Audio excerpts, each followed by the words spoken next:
Welcome to the Nerdtastic in 3D podcast. It's Nerdtastic in 3D. Oh, it's Nerdtastic in 3D. Yes, it's Nerdtastic in 3D. Is your remix? Is this the remix? Nerdtastic In 3D. Bong. Note, I did that in one of Sinister's videos last night when he started recording. I know, yeah, we did it He too. did I 1, was 2, here too. 3. Bong. Bong. And welcome to Nerdtastic in 3D. I'm your host, Jack Geckler.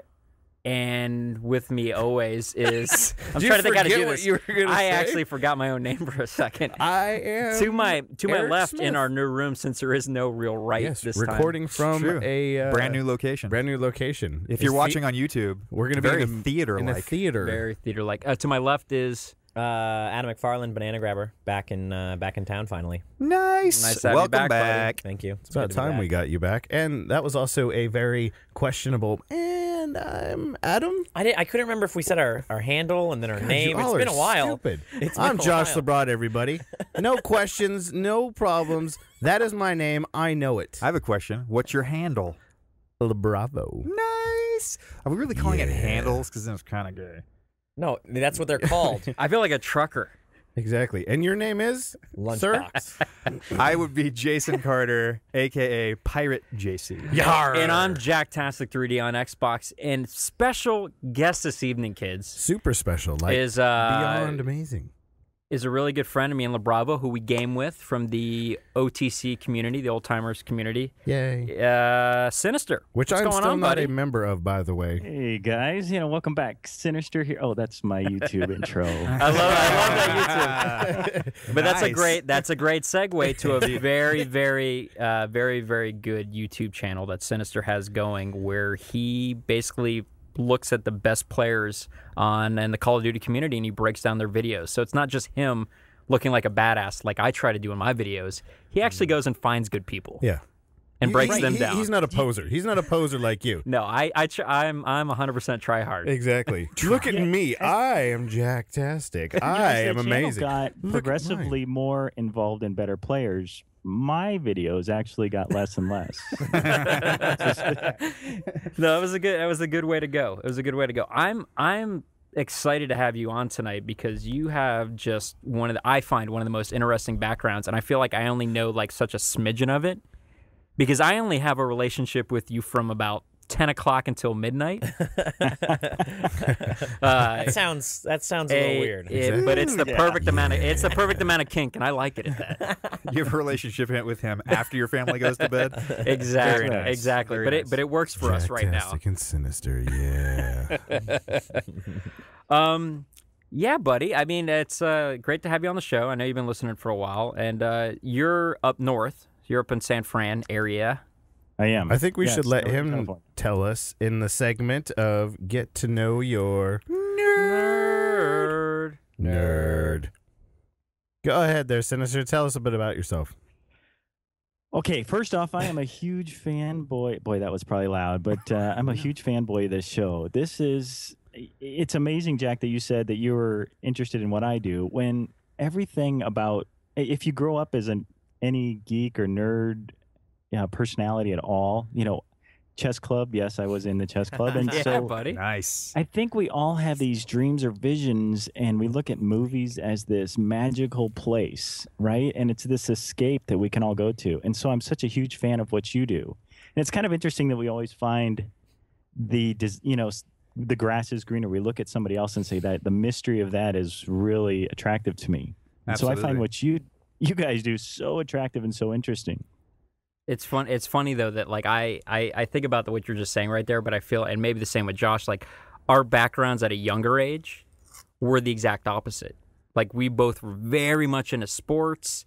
Like I wanted to be an Army sniper. Like my whole like growing up was so different till I got, I don't know, early 90s, and it just sort of started, when I found computers, it started to switch a bit, and I'm like, I kind of dig this crap way more than just being a jock. Yeah, definitely. and sort of developed into that. You know, did I screw up telling about myself? I think Completely. You asked me. Okay. Completely, and then I went into a I'm good at segue avoiding about. questions. Can we just stop recording and just restart the show again? Because now this Hey, is just, that was basically the spy way of diverting attention to Did you something see that? else. Yeah, You're exactly. completely talking about yourselves. No, I know. I went right back into why I'm a badass. But So- hey, Sinister, thank you very much for the shout out. We are incredibly happy to have you here. yes, definitely. Thank you very much. I'm not gonna lie. I didn't learn much in what he just said. Let me no, tell he's you- going back into it. Now we're gonna get the real plan. sinister. Okay, We're gonna get the real okay, sinister. good. We We're can not either done. leave it or fix it in post. I am so currently I run the executive security management and protection for a Fortune 500 company. And what that means, that's a lot of words, but what it really means is that I make sure that very rich people and very important people stay safe at their homes and at their office, and the people that work for them. So we have, let's see, we meet with the president quite Adam, frequently, and Not to heads cut of you off, state. sinister. Adam thinks you're awesome. I don't know any of this, so this is awesome. This is pretty interesting. The president of these United States? Yes. So Obama is a. So the. Let me. Tiptoe. Yeah, feel free to tiptoe around. So okay. So my boss is the head of obviously the CEO and owner of the company. So and we are a multinational, worldwide organization. We probably have over 50,000 employees, Oh, way wow. over. But I I'll leave it didn't there. know that. And so we also head up a corporate or a conglomerate that Obama tends to spend a lot of time requesting financial aid and ideas about where technology is going. So we meet with him. We have several members of former staff members. You would recognize most of their names on our cabinet list. So it This is is so a full-time cool. job. It is a high-profile job. It's amazing to me though that everybody, we kind of put people on a pedestal, but at the end of the day, people are pretty much the same, regardless of their title. So right. important people, important job, but as long as you take, I try to take it serious as I can, but I also realize that there are other people doing good work too. So that's what I'm doing currently. I'm a former federal agent. You've police- blown all our minds already. Wow. Yeah, I'm Exactly. glad- I'm a little bit You'll see on the off. video here, all our eyes are like, holy Yeah, you crap. talked about our jobs. It's just like you're sitting there and like, I am kind of a big deal here. Okay, you know what? I have to say, the hardest thing doing a Skype, over the Skype. Yeah, if I just ruined it for everybody, we're on Skype, but I am. I think you guys are all in a room, and so the nonverbals are not there. So I'm Yeah. actually talking to a black computer screen. Oh, right. So I for don't sure. know when I So hear you don't see that our eyes are like Well, super that's- wide right now. Exactly. I don't know if they're glazed over, and you're like, okay. We're all asleep. We're so Exactly. bored. Riveted. I'm riveted. The beauty of us is we will let you know. Right.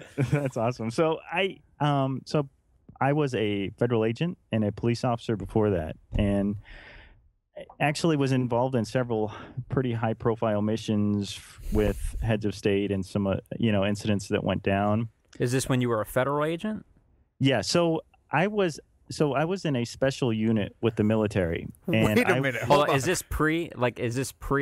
Let's start at the beginning. Let's start. You so I'm graduated kind of high working school. What did you do backwards. after? I don't know You if that's emerged from the birth stuff. canal. Let's go the other way. Let's Wow. go. You graduated high school.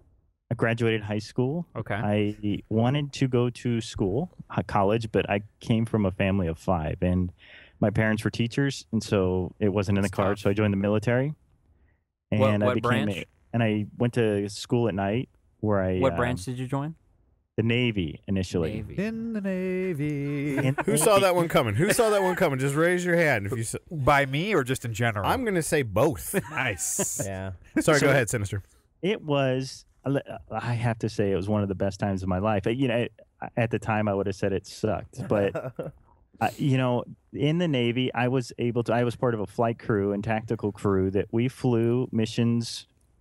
Let's say, okay, I So was you were in a an pilot. a similar aircraft as to the one that was captured by the Chinese. Whoa. And I was doing very much the similar things that they were doing when they were caught. So we spent a lot of time, Wow.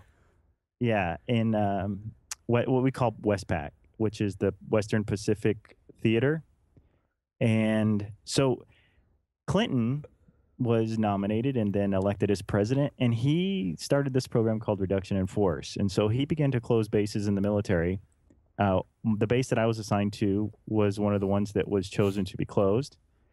So they gave me a notice that I needed to find other work. So at that point, within the Navy or elsewhere? Elsewhere. Okay. Would they not have just? I'm surprised though in the service they just didn't transfer you to another base. Yeah. Right. So it was a complete reduction in force. It wasn't a transition of force. What they wanted the numbers to be lower. Oh.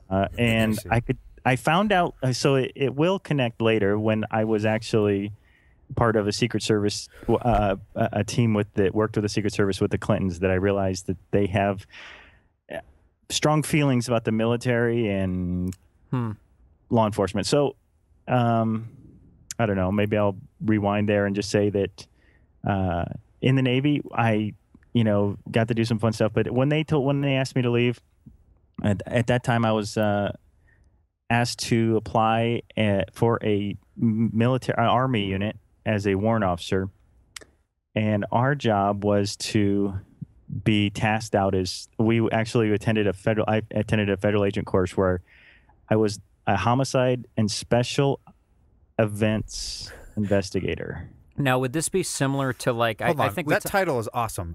You investigated homicides and like parties and special events. So in the military, the less, how can I say this? The cooler the name, the less cool the job. Dang it. No, it's like that. Remember on that special I watched the other night, the Secret Service, and I said the CAT team doesn't sound cool at all. They're a fucking military unit in a vehicle who jumps out with machine guns. They're cool. Lays waste to Shitty everybody. name. Meow. So I don't know if you guys remember Abu Ghraib. Mm-hmm. Uh-huh. Right. So my unit was one of the units that investigated the events. Can you, Jay? Can you real fast? I had two nodding heads from Jason Carter and Josh LeBron who had no idea what you were talking about. So Abu Ghraib was something that happened in Iraq. Adam's pantomiming. I'm trying what really to pantomime happened. to catch them up. What was Thank you. It was just Adam about just them. tried to take his shirt off and He was correlate this to your story. taking pictures while taking his shirt off, trying to explain what happened. I was pantomiming. I was helping. Okay. Anyway, sorry. Keep going. No. So Abu Ghraib was a military housing area that was reassigned to be a holding unit for prisoners that had been either had surrendered or had been taken into custody during the war. And for some reason, the brilliance of the military, they assigned a group of Motor T, which is motor transportation specialists, people who fix cars and drive cars. I remember this now. Yeah. Reassigned them Yes. to be guards, pretty prison much, right? guards. Yeah. Right. They sent them to what we call a shake and bake school, where they spend about, I think it was 6 weeks learning how to be a prison guard, and sent them over and said, here you go. And because of that, there was a lot. So they learned the school way, and then they were put into theater, and they ran into people like Navy SEAL Special Operations Units, CIA operatives, who were doing it differently. And so that they kind of just adopted the way they were doing it and didn't really understand what was right and what's wrong, and it kind of got out of hand. Wasn't there was the most professional way to say it? I mean, professional way to do it, if you will? Yeah, so, anything you do, I think you go to school and then you go to work and you kind of find the real way to do it. Yeah. And you kind of learn that there are some cowboys and that there are people who are more conservative. You kind of find your own, what works. And if you don't have that time to adjust, you're kind of put into theater. I think, it really was, my heart goes out to them in a way, because they were kind of put in a situation that was very difficult. And in so much to say that there were photos posted of prisoner abuse, Right. and because of that, it was leaked to the media, and then it became a special event or a special investigative Interesting. process. So Interesting. So when you said, okay, that makes more sense to me. So when you said special, obviously being naive, the special event to me was like you helped with motorcades, you did special events on those kind of lines. Now were I know. thinking like now I royal know, weddings? Well, yeah, exactly. Now I think special event meaning shit went down. That's a if special there was event. if there was something that was going to be high profile, we handled it. Okay. Okay. So, and it included in that is, personal protection and, protection details. But only if there was suspicion of imminent attack. Okay, was that mostly overseas or in the States? For me, it was CONUS. It was the continental United States. Okay. I did protection. Okay. Craziness. Is that typically in small teams or is that big teams? Like, does it vary? Okay, that is a great question. Okay, so the way it works, and I'll tell you, it's a better question than I get most of the time. Most of the time, people like to go to the job, but we were assigned and sent out as individual agents.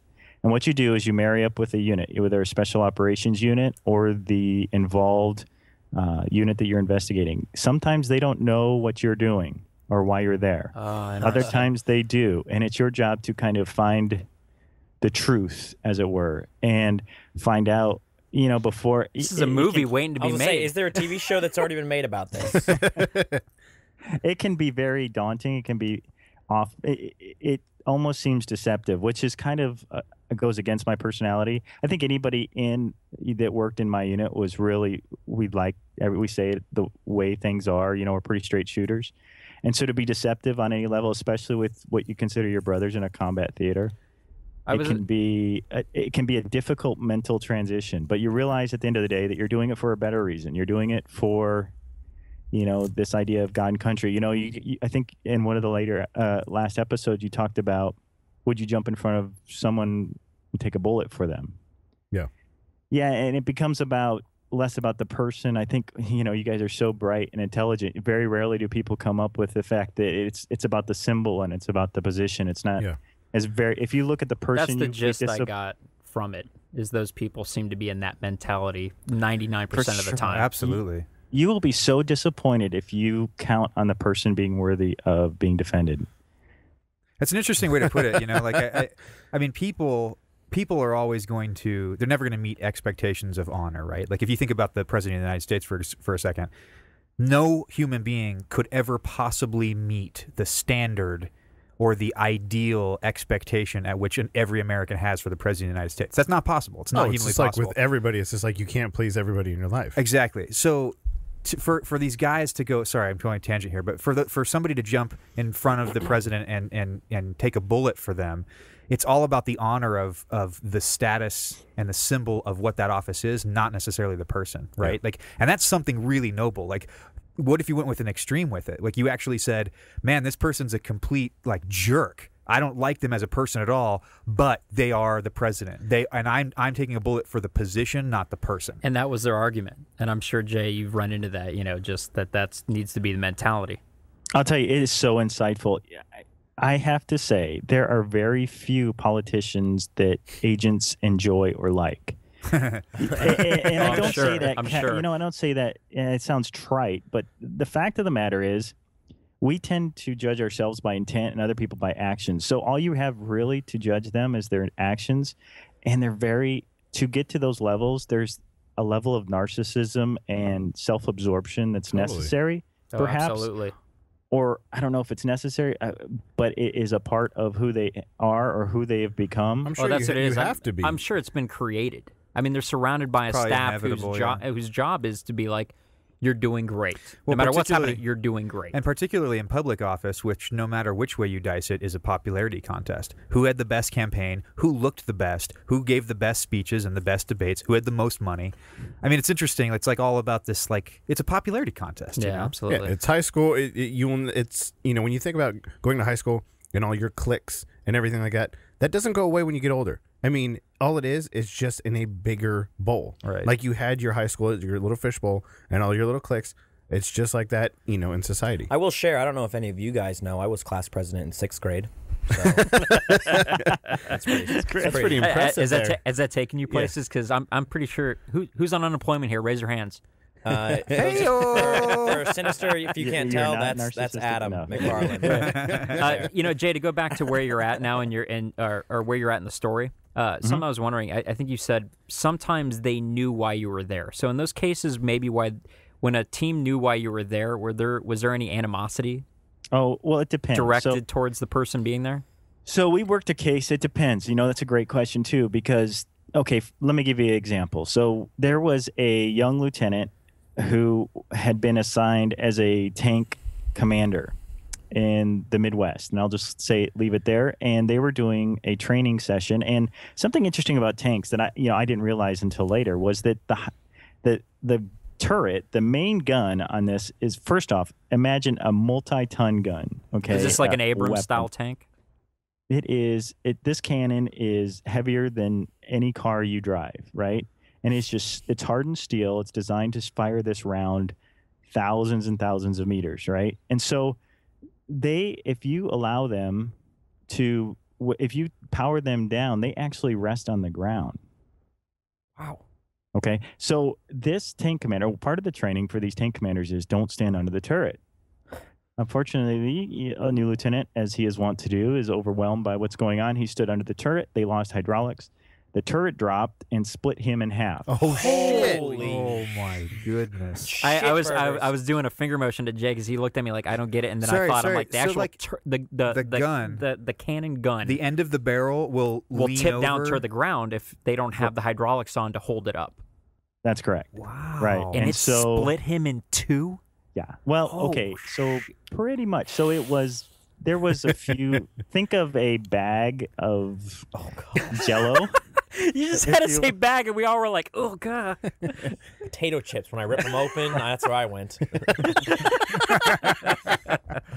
So we were called to handle that case primarily because he was a politician's son, Oh. right? So they knew when we showed up why we were there in that case. Now, there was another case where a general, a 3-star, had been, let's say, I tread lightly. No, but that's what makes it so much more I know, it's awesome. interesting. It's like he has to be And secretive. I'm not gonna lie, He every has to be pause I quiet try to about it. guess. Yeah. And I was way wrong on the other one, so I'll tell you if I was wrong on this one. So oftentimes in special operations units, they're giving tier 1 level money. And what that means is they're able to buy the newest, coolest stuff that goes bang the biggest and shoots the best. So Is this like SEAL Team 6? How they get everything first? well, yeah, all of these special operations units that are, 141 and the other units, any of the Green Berets, ODA teams are all tier 1. Okay. So any of the force projection teams like that are going to be tier 1. So if you're a tier 1 team, you get all this money, but there's a lot of R&D that goes into that, and a lot of times that falls on the shoulders of a general and his staff to do the research and development. So they might get 100 rifles, they will send them out, and they may pick 2. Right. So what happens to the 98? 100 different kinds of Different rifles. models, yeah. Different models, Oh, different okay, types, okay, different okay, loadouts, okay. different magazine types, different release. I mean, the changes, as you know, the changes can be as little to a magazine release, or it can be the type of optics that are used. Right. Okay. Okay. So what happens to the 98? They're supposed to be destroyed. Well, oftentimes they're not. And in some cases, they can be sold for narcotics and used for other nefarious things. And in this case, there was actually gang involvement, and it became this spider web of problems. So we were called in, and then, Wow. without saying too much, Yeah. they didn't know why we were there until Until it was too late. me and one Down other on the ground. me and another officer walked into the 3-star and said, "Sir, I'd like Yeah. you to stand up and turn around, place your hands behind your back." Ooh, it's so Was cool. his face like Power Jack? trip. Was his face like Jack Nicholson and been like, "You can't handle the truth"? No, not so. No, he actually said, "I can't handle the handcuffs." Yeah, exactly. I'm sure it was more like Imagine what you would be like if some, two. So I'm 6'2", maybe 210, Mhm. right? I probably bench about 305, and the other officer with me was 6'6", 240, Small and we guy. walked in in full dress uniform, with our badge and credentials. He wasn't fighting. And we had 3 Beasts. military policemen with us with rifles. Good so Lord. behind us. So when we walked in, it was less, I'm a badass, and more, I'm afraid, I'm scared. Absolutely. What do I do? Yeah, So- absolutely. Sure, yeah. Probably pooped a little bit. Exactly. A lot bit. That what's more scary in that story to me is the fact of thinking of a gang running around on the streets with potentially the Really 98 cutting other edge. automatic cutting edge weaponry. Right. Yeah, that is real just scary. that's insane to me. So speaking, kind of segueing a little bit onto that weapons kind of topic a little bit. Did you see stuff that, I know there's a lot of stuff that are public about weapons, and the military has this, the military has that and stuff, but I'm sure there's a shit ton of stuff that we don't know is quite out there and that exists. Did you ever get to experience those? Like a Gumby rerun? Oh, yeah, that's Jason Carter. I'm just saying that would be out there, and you might not know about it. I'm going to say weaponry. You didn't specify. Oh, exactly. So in weaponry wise, did you see anything that just obviously the general public of society had never seen or will never see or anything? Sometimes I'm so blown away by Jason that I'm giving you the thumbs up. Like I think I've heard every just bonkers thing he said, and then he brings up Gumby. You have not. And I have not. Sorry, you were asking a question. Yes, I asked a question. So did you have Sinister? My voice is cracked right there too. Hey, everybody. You didn't call me correctly.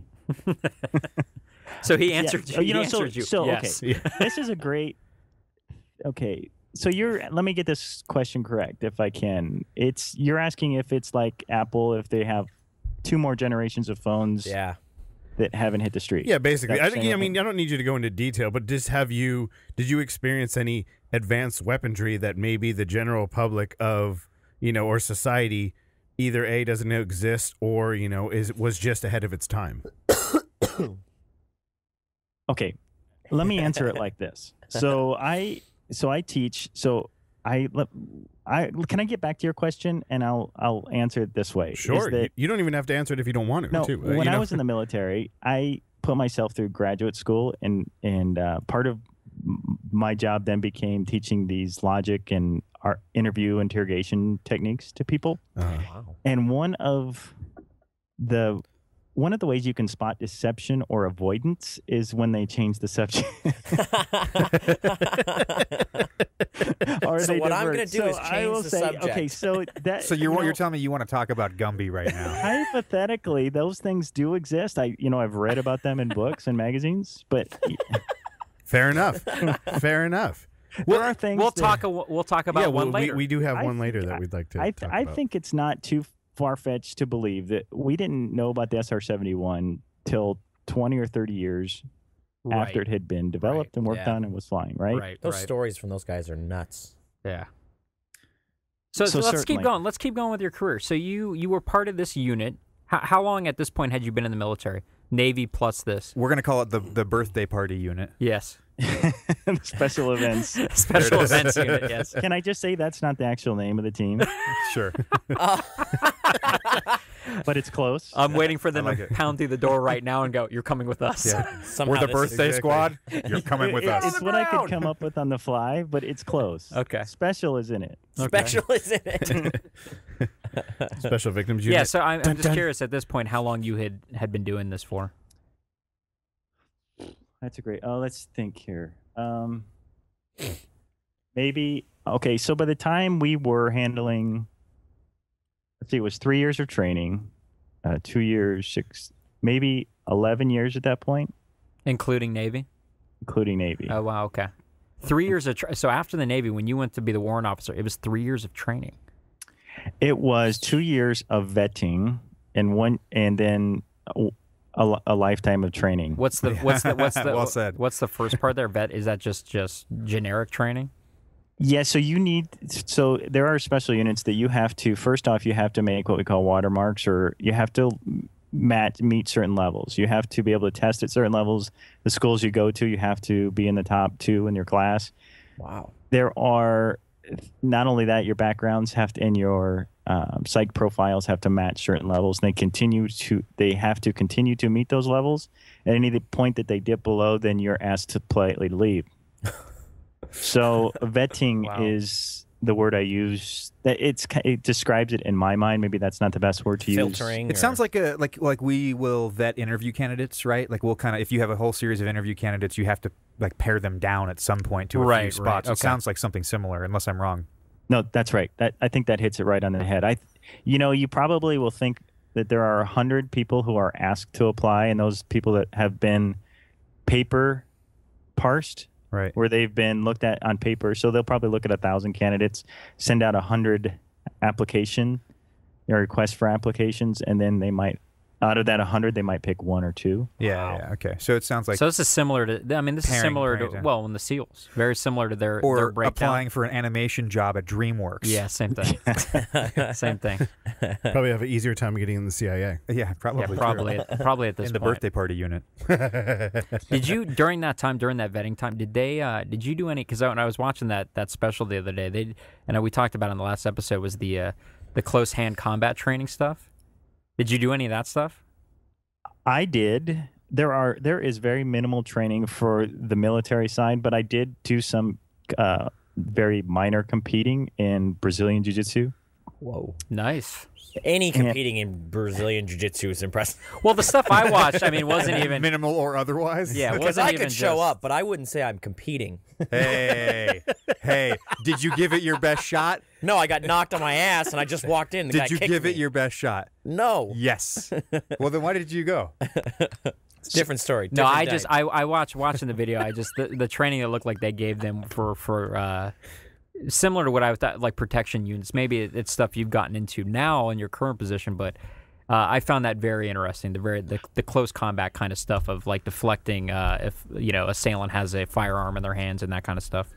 Yeah, so I listened to that episode, and I so wished it was live at that point because I so wanted to talk to you. That's what I figured, and I think I said there. I wish my buddy Sinister was here because he could clarify probably some of this stuff. That's kind of one of the comments too that we get by people that we know that listen to the show. They go, we enjoy the show, but it's frustrating because they want to interject into what we're saying. Go like, I want to be part of this conversation. So Can I say it is one of the brightest shows that I've heard? I think nearly all of the times that, except maybe just one or two, I think every thought that I've had has been brought up either by Jason or Josh or Adam. Someone else has brought up the same thought that I had. I thought, I'm just boy. dumb. That's what I took from Yeah, that. not Thank you, Jack. Sinister. I clearly bring nothing to the table. He avoids Not at all. subjects and That's changes very, subjects. very kind of you, Sinister. Yeah, dude, Thank we you for appreciate saying it that, very man. That's much awesome. so. That's awesome. We try to bring a little bit of humor, a little bit of fun, a little bit of serious. Well, let's keep because I can keep him on the subject all day. So let's move a little bit forward. So you were doing this with this team. Okay, so where did that sort of take you? So at that point, I began to realize that the long-term opportunities in that position, especially with the continued war on the horizon, weren't great for a family. So I transitioned to a reserve unit smart. and applied and was picked up by a local law enforcement, major metropolitan law enforcement agency, and became a police officer for them, and was able to transition. I as much as you know about police work, it is more and less than you think. It can be more chaotic and crazy, and it can be so boring and mundane. Were you like a beat cop? Were you a detective? Did you get put in a special unit? When you got accepted, what did you kind of go into? Okay, so I was a patrol officer for several years, and part of the reason that I wasn't assigned earlier was because I was gone a lot with the reserve unit, especially as wartime theater operations picked up. Right. So it would not have benefited my department for me to be gone and then be assigned a caseload.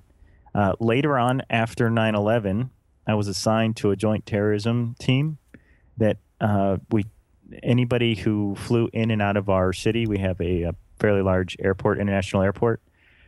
It was part of our job to ensure that they caused no further harm. Wow. Yeah.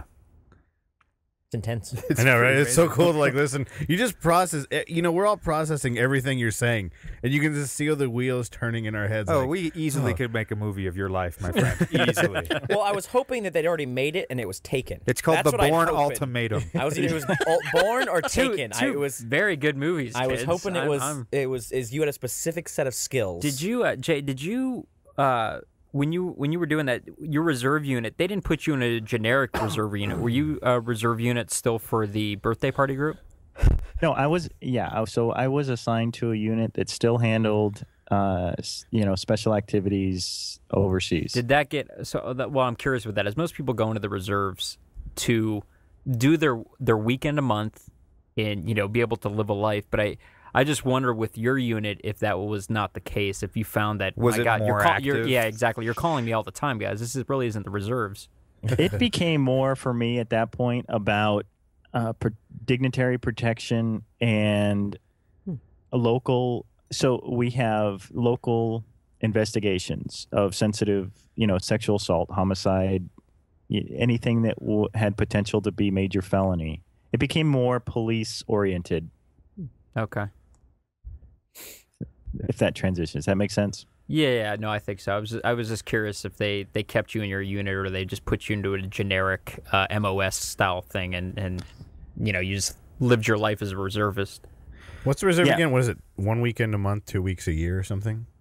That was the commitment, but it became more quite frequently. Okay. I think we were still assigned as individual agents. So let me give you a scenario. Let's say we have in California, there's a Defense Language Institute, which teaches if you are a foreign national soldier or a soldier in the military, and there's a need for you to learn another language, you are assigned there and immersed in that culture, so that you learn the languages and the customs. So you can be, if you're an intelligence agent, you can be assigned to an area and you'll fit, right? So when I was assigned here in California to my reserve unit, there were oftentimes criminal activities that occurred within those units. With foreign national soldiers, often there was several homicides, sexual assaults, kidnap, rape. Yeah, oh my God. Most stuff you don't hear about. Well, yeah, that's the general population doesn't hear about. Then I did my job well. Yeah, exactly. No, exactly. I mean, that's my. So the job was to prosecute and make sure that it didn't happen again without it becoming in the news. Right. Becoming a news item. Wow. So it was interesting. So it's pretty interesting actually when you. So I one of the reasons I love this podcast, so me talking, I'm you feel like you're missing us, but it's such the opposite right now. We're we want to listen to your show every week. Shut up, let them keep going. I got 1,000 questions for you that I feel like I can't. I never want to bother you on Xbox, and we could talk about this now on the podcast. Is that I love I love playing with you in particular because we obviously me and you and La Bravo over there have a great rapport and we can talk when we game but I feel like every time we're playing I'm like I want to sneak in when no one else is in the lobby with us to go like, okay, dude, you got to tell me more stories. Right. So how many necks have you snapped? Yeah, because I don't want to bring that up with the other group of people we're typically playing with because it's a variety of people, and I don't want to put you on the spot to be like, well, I didn't want you're like that person sniping to a guy know. from the other side of the map, and you're like, I bet he's done that. Exactly. You're like, well, Jack, first off, I love. Is there? I think in their group, there's actually people who don't play Call of Duty. Is that what I understand? Just Jason. Well, Jason has Sean, played it, yes. and I've abandoned it, to be honest with you, Sinister. I am so terrible. Like when I get in and play with other people, I am so bad. It's just not fun. So I abandoned it. But it just comes with practice. I get that. The We're learning not curve isn't all- worth yeah. it. There It's are not games. worth There it. are games that require no practice and are exponentially Right. more fun. Oh, so you're lazy. It's not worth the energy to play with his friends online. this is another story altogether that we can get Here's going. what we can do is we can bring Sinister back on a time when he doesn't have to just talk about himself. We could bring him back. Oh, absolutely, and I'm sure you'd love But to continue be here. talking about yourself. Okay. Where did we end up at? We ended up at police force. Back to narcissism. Yeah, politician and me. exactly. So you were part of this special terrorist. Where I unit. was going, I think, before I interrupted myself, was so if you show up to a language institute or any immersion situation, and let's say that they're learning Farsi or a language that we might be in a combat theater with, there are foreign nationals who are also from there, and you show up, they are not allowed to speak to you in native English. No one. Why is that? Because they're in an immersion situation where for 6 months to 8 months to 10 months, they live as if they were in country, wherever they're going. And that makes sense to me because I think a person would probably learn a foreign language, foreign customs faster if they were required to not fall back on their own customs, their own language. For sure. Oh, absolutely, yeah. Can I just say how frustrating as an investigator it is? Oh, I because bet. not only are they live in these housing units where they live local customs, so they sleep on the floor, they eat on the floor, the food is local. So they're hating life. And they love In it. retrospect. I don't know if it's a brainwash. They seem to love it, and they won't break character. So They you won't know, break so it. you know that this potential person you're talking to has a hillbilly accent from Alabama. You know this, and you're talking to him, and you're like, seriously, dude, stop. I get the Farsi act. I need you to speak to me in English. Right. Yeah. Or you have somebody's last name is Nguyen, and he's speaking to you in Farsi. And you're like, really? Okay. Yeah, exactly. I think it is. I love to hear that, by the way, with an Alabama accent, some Farsi. I'll tell you what, it is very frustrating. But here's part of the thing. So my graduate work was in forensic psychology. And so there is a certain level of dissociation that occurs when you can take your life, put it aside, and live in a different headspace. Like Okay. like acting, right? Like some method actors have to go through that same kind of a deal. They don't Very have Well, that's strong what method. do Well, that. that's what Very method strong acting yeah, is. that's exactly Well, what and I it bet is. you lose a lot of the ability to judge someone's voice when they're speaking in a different language that they don't necessarily know 100%, and you're losing a lot of the ability to read them that way. Very insightful. Yeah, And- there are so many cues that are not native to the person. Yeah. So how to read those? Okay, so they are also dissociated from their true life. And so what it does is it's changed their moral and character compass. So now you get criminal activity that this person probably, if you talk to everybody in their life, is totally aberrant behavior. But it's a byproduct of this dissociative phase of immersion that occurs.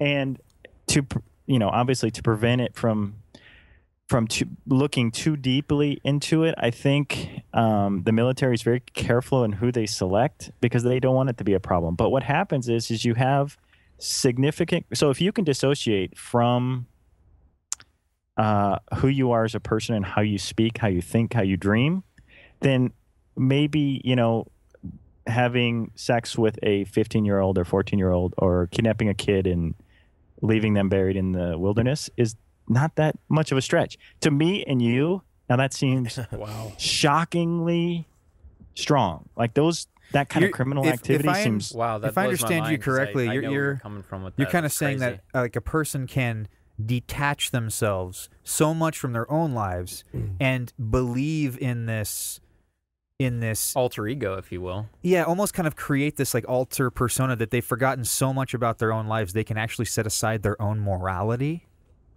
Yes, That's a fascinating concept to me. And so not only can they have to be successful, they have to be able to dissociate from who they are. Because let's say you go in country, okay? Let's say you're assigned to a Republican Guard unit, and you're a soldier who's been assigned to infiltrate this unit and provide intelligence back for the states. If you have anything, I don't know. Did you see what is Yeah, they'll pick you Inglourious up. Bastards where the guy says with his fingers wrong? Yeah. Yeah. Right. Counts Absolutely. the wrong way. Yeah. Little things will get you dead. And so to prevent that, there's this immersion program, especially in the high-end units that Wow. I'm takes just curious. everything away. Are they? And I obviously I don't know how much you can talk about this, but I guess in my head I had always just put that at a CIA level, that they looked for individuals who they felt fit that bill, could become that person, potentially didn't have much to lose anyways. I never had really thought of it though from a general military kind of unit that they would put people into that role. I don't know that your assumptions are incorrect. Fair enough. We can leave it at that. Fair enough. We work with Jay, to go into something. We work with a guy whose father. Oh, we can talk about this. My understanding, who was in the CIA all of his life. It's very interesting to hear stories from him talking about his father growing up and what they went through as a family with his father. His father for the CIA wasn't undercover like that, my understanding, but worked on satellite systems and stuff for CIA. But it was still very interesting to hear his stories. And even the recruiting process where they went to our friend when he got out of high school to recruit him as well. And then that friend talking to me later on at a lunch saying, oh, they would have loved you, but for different reasons than they loved me. Right. And I was like, what? And he goes, your personality works in a lot of scenarios that they like. And it got me really thinking about who they nowadays probably really look for certain kinds of, let's call them roles, which I'm Right. sure you're familiar with. It just, in what you're talking about now, I mean, me and Jason's face are like, what the hell? I mean, I can completely understand. Like, method acting to me makes sense. Like, you get into the head of another person, right? And this to me is an association with that. Like, you can get into a different alter ego, a different role. I think the thing that's interesting to me is that it goes so far as to you're not just stepping into a different like personality type or a different way of thinking. You're actually setting aside the core parts of what make you a human being. It's almost like you're literally setting aside your personality. Like, it's hard for me to think I could set aside my morality or my faith maybe, and to be able to like, hey, set that aside and completely believe that I'm this other thing. Like, that's an interesting, it's almost like I'm choosing to be a completely different personality. That's for people who are like, aren't remorseful about killing, aren't remorseful about this. And it's like, you put them to a lie detector test They'll and they pass. will pass it. Yeah. They will pass it 100% because they believe, excuse me, that is their reality. I think Sinister, though, brought up the biggest point to me in that scenario is that at the end of the day, though, your life, at some point, your life's on the line and if you drop character. Yeah. At It's more any than your given life. point. It's the duty of it. It's Well, it's the potentially life- other people you Yeah. put on the line too, because Yeah. if they The life they of figure your out unit. right, you're not who you say they are. They figure that out. God, well, I was about to say God only knows, but I go Sinister only knows what they really do to you when that happens. And it got me thinking. What you just said there, Jay, was the fact that a situation I would think in my head. Say they put you in they immerse you. You get out of that immersion, and then they want to put you really in with that. And they put you in a group, say in Uganda, who's part of a hit squad. At what point, though, do you end up where you have people telling you you need to kill these civilians? Now, you're surrounded by your other, let's call them friends. In quotations. Can you break your moral compass and go, oh my, how am I going to get out of not shooting these people? I'm going to be honest with you. I don't think I could do that. But here's the thing. I do not know. I'm unable to tell you certainly if I could set that aside. But here's the thing. Right, here maybe you- that instantly means I'm the wrong kind of person for this. Well, and I'm You know what I sure, mean? Sinister, Like, please go maybe- into your psych profile. Yeah, I'm sure that's part. Well, you went through all the stuff, so I'm sure that's part of that they try to find a person who can. I don't even know how they would even find a person who fits that mold. This is the brilliance of the show. So, right, this is exactly where I was going. I think so, Jack. When you said that, let's see, could you set it aside and could you train? What they do is they select people who are. So you know how hypnosis works on people who are susceptible to hypnosis, Yep. right? So that there is a certain personality type that is able to dissociate easier than others. Other people, whether it's the way that they're genetically coded or the way that they're raised, have a set personality. They have individuated enough to that a transition to another personality type would be difficult or impossible. There are some who are more blank slate, as it were. So to say, Or there are would a certain good way of saying personality- it be like to say people are more, not blank slate, but more comfortable being chameleons, like more comfortable being like reinventing themselves. Right. Yeah, that I think that's probably even a better analogy. I think that there is a certain person, and you know, God bless them. When you say, that's- could you put in my position, in the jobs that I've done, my personality as type is very rigid, and necessarily so because there are certain situations where I'm with very high profile, very wealthy people who are being arrested, and there are opportunities for gifts or, you know, Perks, if you will. perks to overlook certain transgressions. And so for me, our personality types, and part of the testing and vetting process is that my individuation process was such that it passed the level where I would not be in a good immersion candidate. Okay. That's interesting because I was thinking of my child, and maybe this is where Alan was getting at a bit, and I hadn't thought about it at the time in our conversation, was that from the way I was raised and how my family moved consistently, I was usually forced to be a chameleon.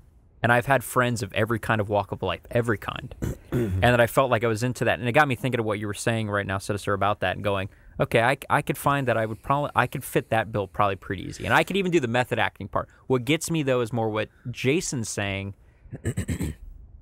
I don't know, though, when it would come down to the moral side, no matter how much I had immersed myself, could I follow through with that? Because I could play the role. Yeah. It's one thing to be able to go in and say, like, haha, I can talk the talk and I can look scary, but could you set aside the core things that make you who you are? Well, there was, and I don't know if any of you guys saw this, the sniper that returned from Afghanistan. This was not too long ago, and he was on Xbox, and his name was X Sinister. Some show on CNN. I'm sure, like the Bill O'Reilly the show. one writing the book with the most confirmed kills. Yeah. Like when he asked him how he go, because like I'm just gonna throw out the number, say it's like 97. It's like you've shot 97 people and killed them. It's just like, what do you have to do to be able to take that? And he said, I have to imagine them as monsters. They were monsters. They weren't people. They weren't people. No, exactly. exactly. They were my enemy. They were these monsters, these things, and that's the only way that he could. And I'm sure he's kind of maybe saying that to take up the to not paint himself as such a malicious monster or anything like that. And I'm not calling him one whatsoever, so I don't want that to come across. But yeah, you also have to sit there and go like, That's a different scenario, though, than me being immersed with this Uganda hit squad, where I'm standing there with these guys with guns. Totally. And if I don't do what they're doing, I'm about to get shot myself. And it's funny that you say, Jack, that you kind of grew up, having to be a chameleon by the nature of how you grew up. I was very much the opposite. I have been, I swear to you, this personality since I was 4 years old. And I think that's probably what it is. Like, I do not honestly know if I could set aside like these core fundamental things. Like if you, in that situation, if I was faced like, okay, the immersion is kill this civilian to officially be a part of this thing, to be fully immersed or not, I don't think I could do it. I don't know. But that's the thing. They find in Sinister, correct me if I'm wrong, they're looking for potentially the person in that scenario who can do it. Right. That's interesting. So can I give you a hypothetical? Sure. So sure. There is there's a question given to candidates in special operations units, and this is one of the older questions. And just challenge yourself with it. I think this scenario, imagine yourself, you've been deployed overseas, and you are hunting a courier that is coming from a head of Al-Qaeda who there is guaranteed information in this pack that he has that is leading to the whereabouts of a nuclear weapon that has been smuggled into the United States. Okay, you're a part of an operation detachment unit, and you're deployed on this road. You're hiding in a cave-like area, and on your second day, waiting for this courier to approach, a young boy approaches the cave shepherding a flock of sheep. Now, the young boy sees you, and you know that there is a Republican Guard base not more than a half a mile away from where you're at. You know the courier is due in less than 8 hours. The boy turns and starts yelling that there are American commandos in his country. Help, help, help. I knew you were And you going have a with this. rifle. What do you do? Are you the only one there? You are with your detachment. Okay, and so your you sergeant, have a unit with you.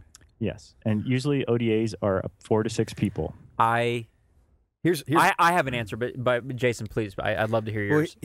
Ultimately, like I like to approach something like this logically, and I like to say, if you cut it down to numbers, you're talking about ultimately the life of this young shepherd boy versus potentially the life of Millions. tens of millions of Americans. First of all, I honestly do not know if I could kill a Well, with boy. the religious aspect, I love that it's a shepherd boy. I just want to throw that out there, Sinister. Thank you for pointing that one out because that digs a little deep to Jason. But this kind of comes down to the core fundamental concept of utilitarianism, right? Like Jeremy Bentham kind of created this idea that's really mainstream, and its main form is the greatest good for the greatest number of people, right? People would even argue that democracy, the current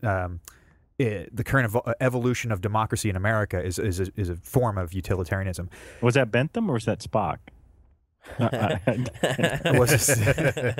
love that you went Spock. Yeah, he's doing the hand motion right now. So I'm 5'5". So what's Touche, my friend. What's interesting alert. is if you like literally look at it as just a scale, just numbers. Is the life of one boy is saving the life of one boy worth saving tens of millions or killing tens of millions of And people? to you, you can't do it. I But I don't think that's the full question. That's why I have a different answer. So But I mean, that's kind of where my brain went with it. But to be honest, like, I don't know if I can tell you. I could tell you what I think I might do, which is I don't think I could kill a shepherd boy.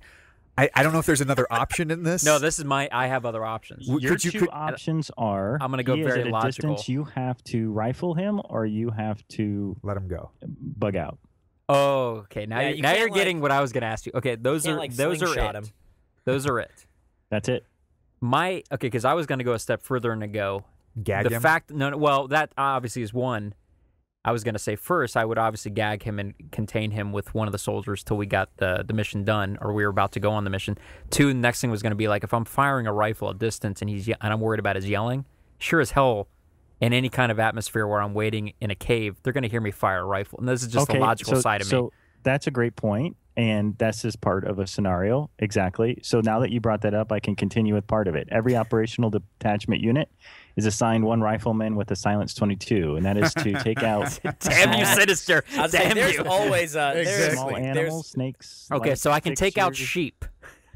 You can take out Does sheep anybody and did anybody people. bring in their uniforms their sheep costume? Did that was that standard issue? I can't remember. They're Acme.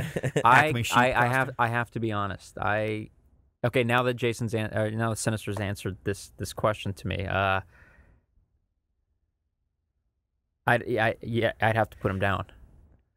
You could make the decision to end the life of a person because of the possibility that tens of millions of Americans could. I'm die. going to go past that. I'm going to go for. And this is just my understanding of what I know. This is what's so funny doing what I do because there's such a side of me for so many years wanting to be what Jason, what Sinister has done with his life. I wanted to do that, so I spent so much time researching.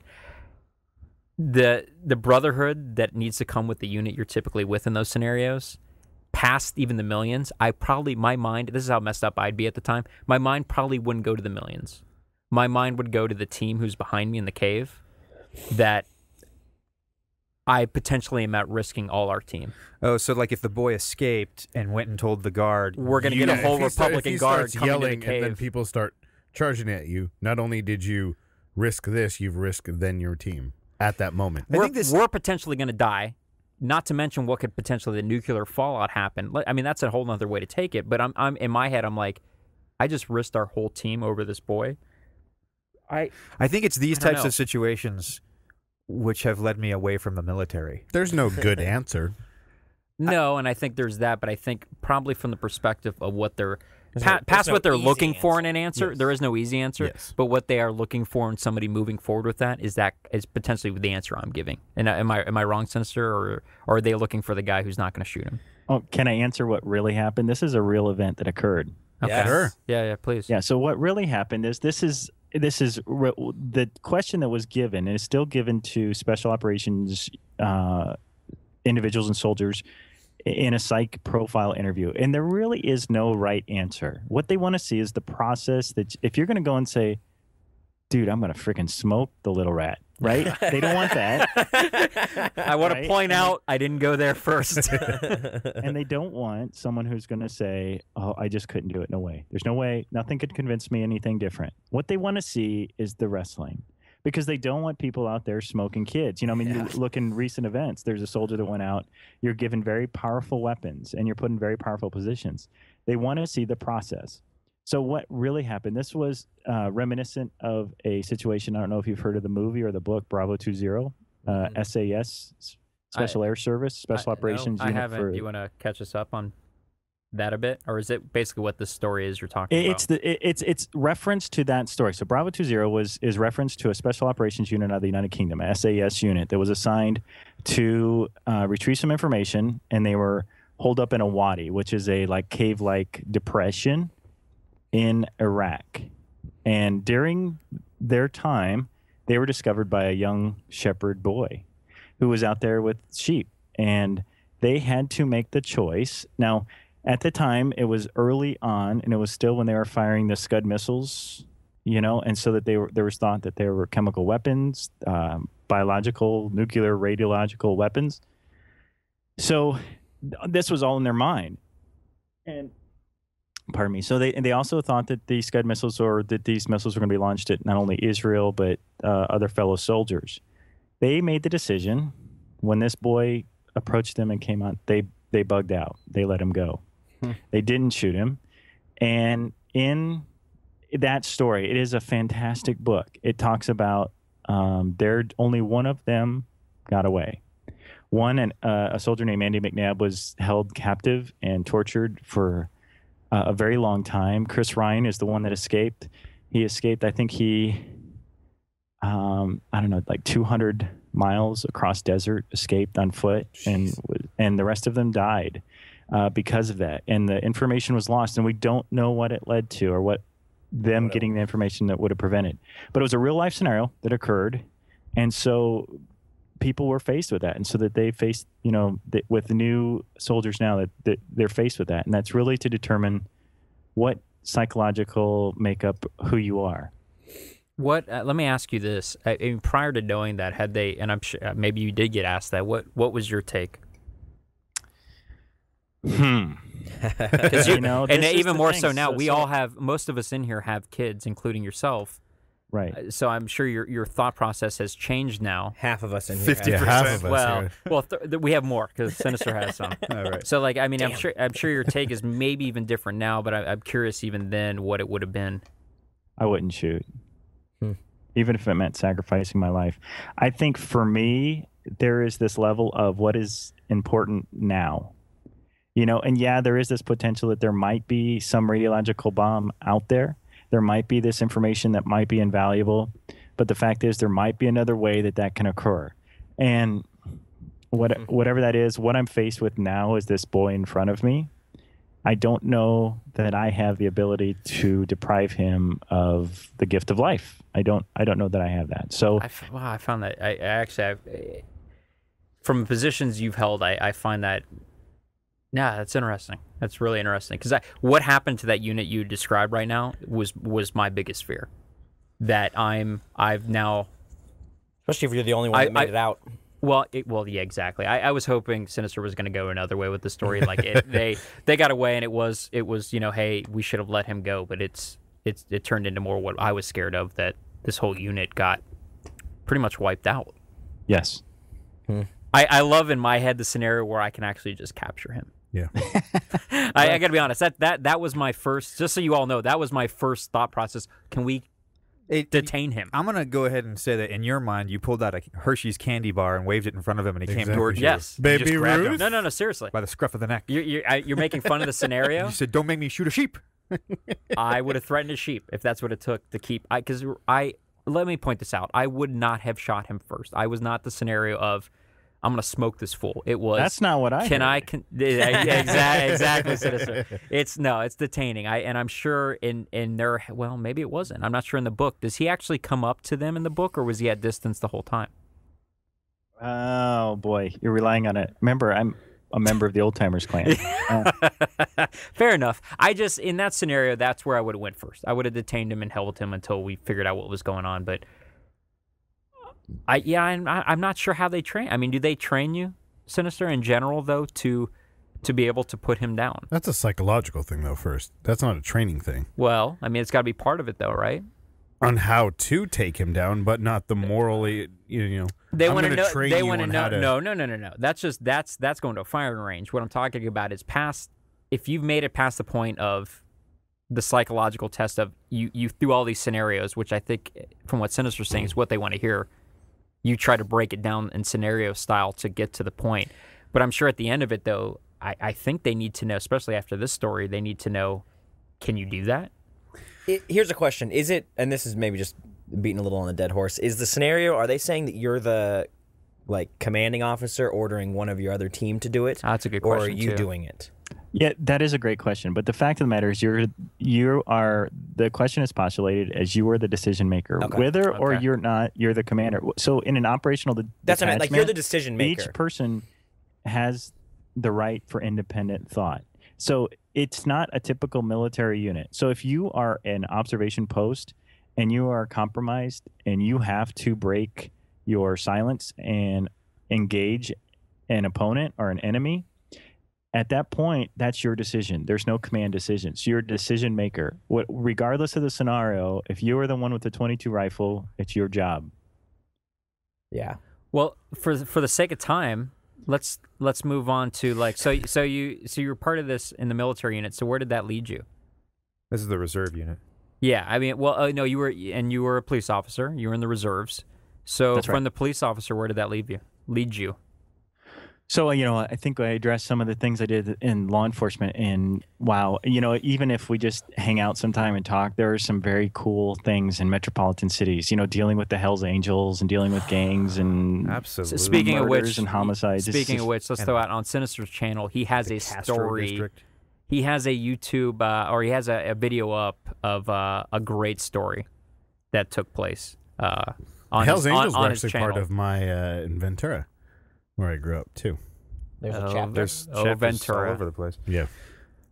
So yeah, I'm curious, kind of what led you then? Like, what's the missing steps between current job and the police force where you were? And then I have another question for you after that. So an entry into a barricaded suspect led me to turn a corner, at which point he destroyed my knee. And Wow. so at that point, I was medically retired. And in the metropolitan department that I was in, you had a year to recover. And I probably recovered to about 80%. I don't think you're ever the same. After someone destroys your knee, it's kind of like just completely shot. Did you need a knee replacement? Yeah, so several wow. surgeries. Wow. I was too young for a replacement, but that's where it would go eventually, or that's where that's supposed to go. But It's gonna go. That's tough. You're gonna lose your knee. Just FYI. hopefully not. Thanks, Josh. Wow. Just to bring a shining light on the subject here. Asshole. You really went dark. Exactly. You're gonna die. Hey, Josh, your shoulder sucks. Exactly. Spoiler alert, you're gonna die alone. So can I do a footnote really quick? Yeah, so sure. for the first several shows, and Jack can attest to this, I was so worried about Josh. I was so concerned. This Like is that a he was- ser- that he was- this is a like serious he was story. handicapped. I thought Mentally? he is one of the brightest, most articulate people that I've talked to. He is I think he's suffering little mini strokes during the episodes. He told me this serious. He asked me. He goes, "Is he have problems?" Is he okay? Does he have? He's kind of special, That right? is brilliant. Short That bus is special. brilliant. Exactly. Yay! Or is he really drunk every episode? That's what he asked me. Put a microphone in front of him. There it is. Yeah. That's That's awesome. So you had, you came back a year later, 80%, and you thought to yourself, that's still not where you want to be? Yeah, I at that point I wasn't. There was no way I was chasing anybody over fences anymore. So to be in any unit in the department I was in, you have to be ready for the street because you are required to. You have to be ready at all times. I mean, that's just the list, the standard that you have to maintain. And so because I wasn't at that standard, I was medically retired, and at which point I was picked up by recruited by several companies because of my background in the military to work for. There's a couple billionaires that had issues with Teamsters, and then other notable personalities that you would be aware of, and then my current situation. None of which during that time you can name? So Are we safe now to talk about him? let's just say I have One a of lot which who Apple maybe is not. products. Yeah, one of which who's not around anymore. Can we talk about him? We can. I have a lot of Apple products, so let's just say that. Yes. Because that's the one that interests most of us. Yes. Because at that point of the job, I'm sure perks were okay. Oh, shit. Yeah, so You had an iPhone before I anyone need- else.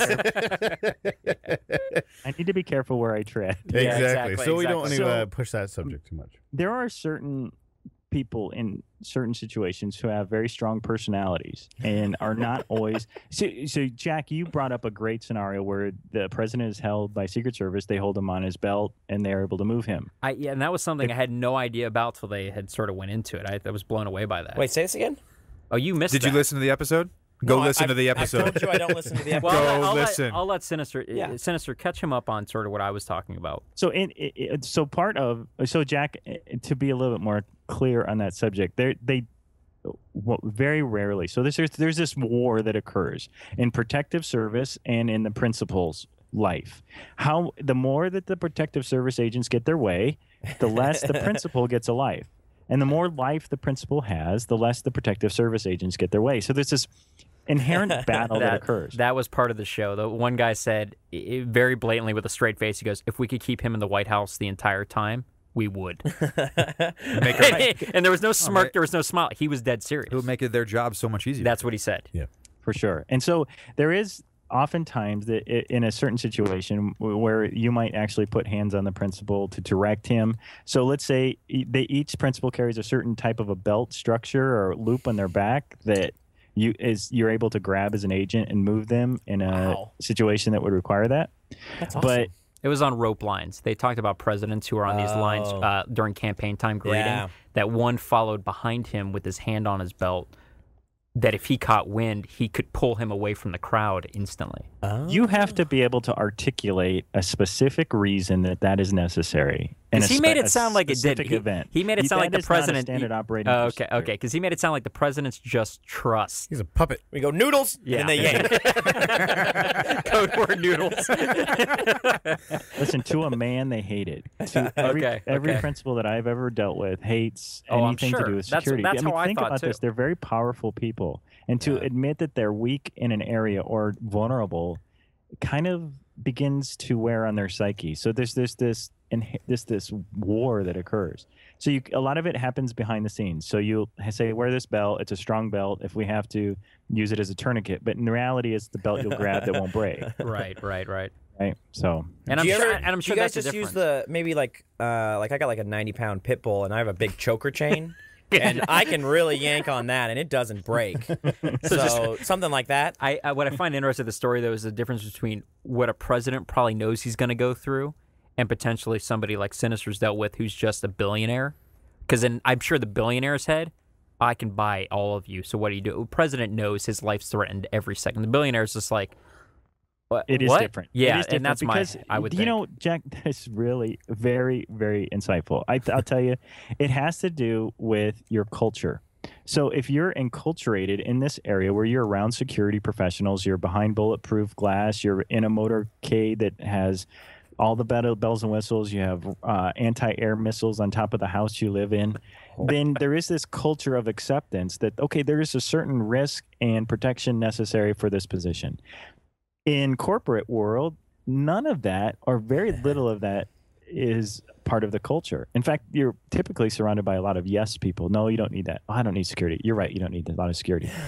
Where the president might say to his Secretary of Defense, I don't need security. And he says, well, you're an asshole. Well, exactly. That's what I heard. I heard nowadays that was the one security. Another straight face. He's like, we don't care. He goes, he can ask us not to. Well, because that was I told you guys in the last show, JFK, who said, I don't want you on the four corners. I don't want you by, and they, needless to say, they don't do that anymore. This hasn't worked well for us in the A sad past. story with that is a lot of those agents had a lot of difficulty. In fact, I think there were suicides and loss of jobs, loss of careers, even though they did everything that they were asked to do. And I think that was an additional tragedy that's often overlooked. And I think that drives a lot of the security protocols that are in place now, with the principal's knowledge and without it. So I'm gonna put you on the spot here for a second, Sinister, and ask you to share a ridiculous story. Now, I want to caveat that don't name names, don't tell us anything, but tell us a ridiculous story from the corporate world, something that happened regarding you, involving you, as just ridiculous. And the code word will be noodles. So just That's in the that safe word. corporate world. Oklahoma. I mean noodles. Oh God. So in the corporate world, now I have stories. So you've kind of put a limit on this. So I want no limits. Let's take this back. I'm going to caveat Jason. I just don't. And I want no let limits. me go. Okay, let me go here quickly. Then, because I'll kind of as a rock skipping, I'll touch on a couple, and then we can dig into one that interests you. So in the corporate world, it's less sexy because there's less anti-government. There's not other government involvement. It's more corporate businessmen, and then the rogue employee, the zebra. That's he lost his jobs coming in and wants to take it out on the boss. That's typically what you're dealing with, and then corporate espionage. So people infiltrating, that type of thing. So those are the things you're typically dealing with in corporate world.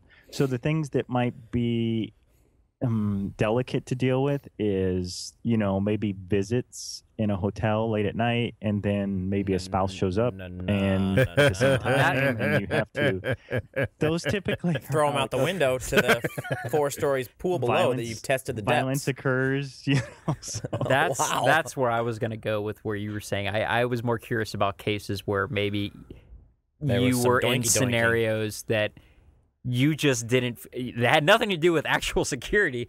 You just felt very uncomfortable being there. Exactly. So Jacuzzi full of Pepto-Bismol and noodles. Real noodles or safety word noodles? I don't know if this quite hits it, but let me tell you a story where I realized how little or small of a person I was and how big Big Brother is. Let's do it.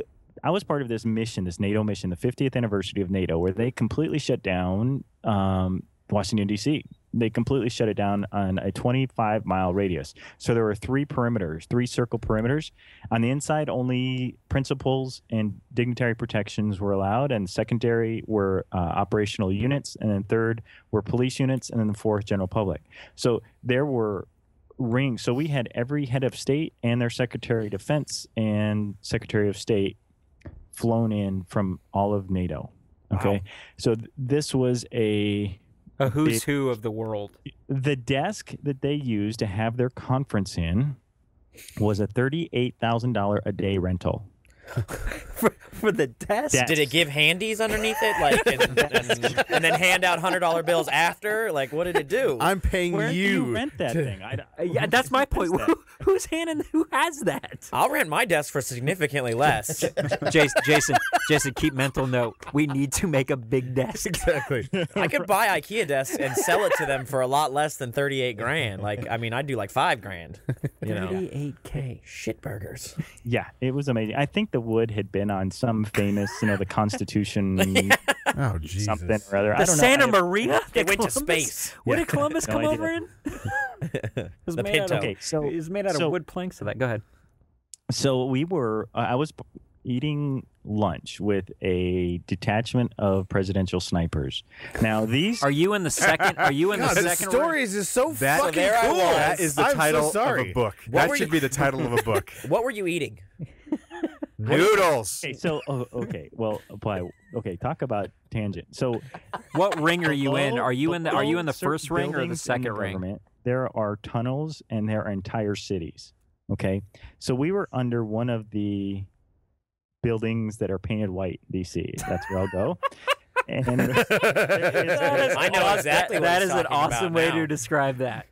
there is a special cafeteria for special units to have them Down with underneath? access to vehicles and It's like other- Disney World in Hey. the tunnels. You guys Only wanna with hear- presidential snipers? Hey, I'm really We're gonna random let him tangent. get through this. Did you know that I've been in one of these tunnels? Not the sniper tunnels. No joke. Seriously? Seriously. We'll have to go back into that. I'm sure you and Sinister can share war stories. So the Let's keep ceilings are going. really low and there's lots of pipes, right? Yes. Absolutely. Really low. And you don't have to walk everywhere. Right, very true. God Damn it. Damn you both. Yeah, what's up? hate my All right, Hey. Sinister, because I'm All right, just finish chomping your at the bit. story, I'm Finish sorry. your story. Yeah. So what was for lunch, though? Oh, I don't remember. Probably at that That's point, Adam turkey being an sandwich ass. or So something. just yeah, Peach exactly. cobbler? I was going to say cobbler, too. We've done like 6 tangents in a row here. Oh, yeah. Okay. Sorry. So we were eating, and at that point, we had a call out for there had been a hit on one of. I was about to say, I thought we lost him. There had been some information that we had received that there might be some type of radiological material in the area. Whoa. Okay, Nice. so it very common and occurs, but it has to be checked out. Okay, so I was with the team and we went out, and it turned out to be some medical waste. Not a big deal, but just a bag that had been left, and it had sparked interest in some technology that exists that is there for that reason. So Sparked interest. as I'm standing there, I looked over my shoulder, And in this sterile environment, now you have to imagine, if you've ever been in DC, there's people everywhere, right? Cars. There's nothing. Think ghost town. There's nobody moving because it's been completely cordoned off and sanitized. Wow. Shit. At this point, Just for this medical waste? No. No, this is for the whole event. Oh, okay. Okay. Right? Okay. So at this point, so I'm standing below the Washington Monument, and there's nobody.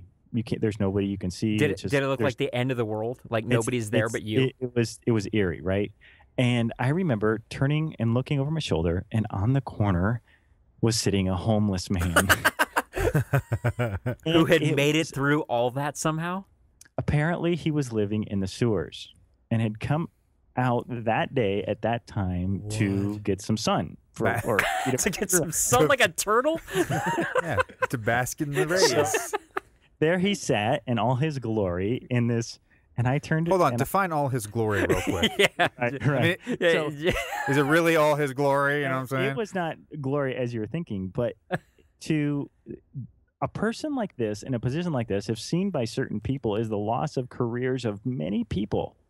Okay, because this is a sterile and has been certified sterile environment, not only from human but ELINT, electronic intelligence. So people whose career it is to and jobs. Check for all this. They're all. There is a person. There's not only a person, a homeless one. There's not. It's not just feces on the stairs. There's a whole person. There's a person holding the feces in his body. I mean, there's a person, right? So he is, and did he? It's so bizarre. So anyway, so I called the Eagle Base, which was the operational unit that assigns agents where to go. And I said, we have a situation. Unidentified subject here. He appears to be homeless. He is at the such and such street in such area. Not 45 seconds to a minute later. I mean, it was less than a minute. And there came screaming down the grass this large blacked out Chevy Suburban armored. And it raced across the lawn, and like something you would never see. It'd be in a movie to see something like that on a set somewhere else. It spun in front of him and came to a sliding halt. Think movies. This is the first time. It's so bizarre. And 4 men flew out of this, complete tack gear, machine guns. They had, I mean, you can't. They had saws. They were 3 of the men set up what's called an operational perimeter. So they went down to a knee and they're watching the horizon, right? And then the individual and then one other person came out of the truck at that point and grabbed the homeless man, threw him into the back of the truck, closed it. They all jumped in and they raced away. Never to be seen again. I went back and I had a fairly responsible position, so I had access to a lot of information.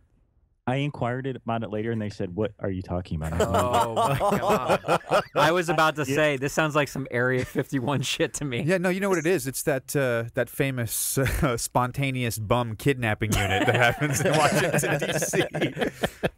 What patch do you think they wear? I don't know. Yeah. Oh my god! It's a trash can. Was that for you? Were you? Because you're literally just watching. Was this. it you and your unit, or just you right there? It was me, and then did you have popcorn? There were a few presidential sniper and response team members with me. Did you all just stare at each other like, what the hell was that? No, they smiled. I'll just say this. Another Tuesday. A moment of laughter. Another Tuesday. There had to have been some moment where you guys were like, huh. That was me. You're just like, you don't see that? I love how the presidential snipers are like, That bum just got bum rushed. So the way the presidential sniper team, they are all selected high performance Delta SEAL Team 6 operatives. And then there's a assigned unit at the time. And then let's say there are 3 teams. One team's assigned to the presidential detail, the residence, whatever. The other is a response team. And then the third performs operational duties. And that's the one that I was with that day. And they were responding to other areas. So it was mind blowing. I can't tell you. I wish I could tell you with I don't know where this vehicle came from. I don't know where it went, and I don't know. I'm more in my head thinking about how this would never, no vehicle would ever in Washington, D.C. be able to drive across that lawn. But because this was a wasteland of nothingness. Sounds like it was an Autobot. Yeah, seriously. I just love the fact how it's just like, so what about the person? What person? Like that to me is like the fucking Men in coolest Black. part. It's Men in Black. I'm telling you, Exactly. Area 51 style. We do not exist. So, Did they zap you at the end with a pen? we're kind of nearing towards the end of time. I want to ask two quick things. Sure. First is Still kills me. I'm more a statement. I'm pretty sure I'm going to go pick up Call of Duty and pretend I'm you. Pretty sure that's going to happen at some point. Special birthday unit. No, so as we kind of wind up here, Down. Sinister, I want to take it to. Winding up is at the beginning. Thank you. As we wind down, I want to take it to a semi more serious the note for a slate. second. Sure. You have dedicated what sounds like a large portion of your life to security, to the military. Correct me if I'm wrong here. It sounds like ultimately the work that you've done in your life has gone to really protecting the American dream. Gracias. To allow me to live in my home in a crime-free area, ignorant, being the key word, ignorant of really the atrocities and some of the really darker sides of the world. And first of all, Josh, you hit it in the head. How could we ever say thank you enough for you, for people just like you all over the world who are dedicating yourselves to not only helping to protect the world from these things, but at the same time being completely okay that there are people like myself all over the world who go home on a Saturday or a Friday night and go, hey, it's okay, I'm going to watch TV. The world's a happy place. So thank you so much for what you do. We could probably get more of them on the show to say thanks. Like, as a thank you, they get to be on our show. We could. But what I am interested in hearing from you is I would not be surprised if there are a lot of other people who, besides myself, who are listening to tonight and going, wow, like that's a lot of stuff. And it sounds like you have hundreds of more stories in your life that you could tell about this crazy stuff that happens. But the key thing that it's interesting that I'm taking away is I'm really ignorant here, Sinister, and you have dedicated your life to something that I completely take for granted. And is there some form of wisdom, something you would like to impart, something you'd like to say to people who are like me, who are ignorant, who don't know, hey, the world is a scary place, and there are people dedicating their lives to trying to make it better? Is there something you would like to say to those people? Well said. Well, first off, thank you very much for those kind words. I think it would be easy for me at this point in my personality just to deflect that and say, well, yeah, you're great too, and you are. And I say that seriously. I can't tell you how, especially, there are times in your show and then in Jack even has given me wisdom where I've been upset at certain things that happen in Call of Duty. There are things that I've heard from you, Jason, on the show where you bring a balance like, no, I don't know about a gun in the house. I don't know these things. I don't know. I value life. And these things that I think provide fence posts for character and morality in society, and I think really are important. But I think, so thank you. But to answer your question, I think there is something, if I could say, that it is something I live with, that there is no music in the serious parts of our lives. So in a movie, when there is a bad guy or someone is about to be hurt, the music changes. When you make a decision that is serious or significant in your life, the music, the drums start to beat. But in real life, there is no music. And the most critical and important decisions you'll make, and that I've seen that change lives and change countries and change businesses, happen in quiet. And I'm reminded of a young man who was asked at a party to drink some of this. It makes you feel good. He drank it. It was a fatal dose of PCP. It did not kill him immediately. It killed him over a period of an hour where he knew he was going to die. There was no music when he was about to consume it, but it changed his life. It ended it. And I think if I could say anything, there are scary things in the world. Don't live in fear. Find the good in life, but remember that significant decisions happen without music. When you begin to cheat on your taxes and when you begin to steal or cheat on a spouse or do these things, they don't happen with the drum beats. And I think I've seen murders, I've seen dead bodies, I've seen corporate policy changed, I've seen people lose their positions, all in decisions that happened in quiet. So if I could say anything, add your own music. When there are significant decisions, stop, pause for a moment and say, this has the potential to change my life. Insert music here. Wow. That is a Not that music. Not that music. To piggyback on, I always go Die Hard in all my scenarios. to piggyback on Jason's, thank you for doing what you do, dude. Just thank you for being on this show. Yes, Absolutely. You know, absolutely. I know we didn't get to any topics tonight whatsoever. Dude, Dude, don't apologize for anything. Yeah. We'd love to actually have you back and have you kind of I'm nerd pretty out sure. with us. I'm We pretty sure we're nerded putting you as on a topic for next week. Again, so I hope you're available next Absolutely. Wednesday. I absolutely. I mean, well, dude, past all this crap, I wanted to go in and I could go in and talk. I mean, you could talk Call of Duty all damn, which would piss Jason off significantly. But just and we didn't even get it to, and we're gonna end the show now. But just the fact of because of his background, I always find it so interesting his take on the game that we play, Yeah. and first-person shooters, and how his approach to the game is so much more tactical than most anybody we play because he comes at it from the standpoint of this is what would really happen. This is so slippery. I want to talk about this now.